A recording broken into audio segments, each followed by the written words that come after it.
X99 TV news. ప్రధాని మోదీ కార్మికులకు రోజుకు 174 రూపాయల మినిమం వేజెస్ సరిపోతాయని చెప్తున్నాడు. అంత తక్కువ వేతనంతో కుటుంబాన్ని ఎలా పోషించాలో వారికే తెలియాలి అంటూ తమ బాధను కేటీఆర్ కు వివరించిన కార్మికుడు వచ్చేసి ప్రధానంగా రెక్కాడిదిగానే ఒక్కడనే చిన్న చిన్న పరిశ్రమలో పనిచేసుకునే వాళ్ళమే ఎక్కువ మంది. దాంట్లో కూడా మినిమం వేజెస్ ఎక్కడ లేదు.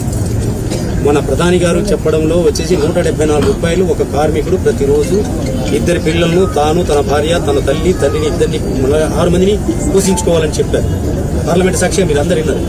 కానీ ఈ భారతదేశంలో ఎవరైనా ఆ విధంగా మనం బతకగలిగి చూపిస్తే గిన మేము ఎర్రన్నలమంతా మా వచ్చేసి వేరే విధంగా మాట్లాడగలం. కానీ అంత దుర్మార్గమైనటువంటి ప్రభుత్వం నడిపిస్తున్నారు బీజేపీ కానీ కాంగ్రెస్ కానీ పేదల బ్రతుకులు ఎక్కడ మినిమం వేజెస్ ఎక్కడ లేదు. ఏ కంపెనీలో పోయినా ఎక్కడ పోయినా మినిమం మహిళా కార్మికులకు వచ్చేసి 6,000, పురుష కార్మికులకు వచ్చేసి 12 గంటలు చేస్తేనేమో 10,000, తప్పితే వచ్చేసి 6,000 రూపాయలు 7,000 రూపాయలు జీతాలు ఇస్తున్నారు. ఒకటి చెప్పాను, నువ్వేమో మినిమం కూడా అంటున్నావు. ఆ మినిమం కూడా దొరకదు ఇక్కడ. మరి అది ఎక్కువ అది పోతుంది. నేనేమంటున్నా అంటే అసలు మొత్తమే కార్మికులు లేకుండా పోతుంది. సో నేను నా రిక్వెస్ట్ మీ పెద్దవాళ్ళతో కూడా మీరు మాట్లాడండి, మీరు మీ పార్టీలో కూడా మాట్లాడండి, వాళ్ళకు కూడా చెప్పండి. మేము కూడా రౌండ్ టేబుల్ పెట్టి వాళ్ళకు కూడా ఆహ్వానిస్తాం.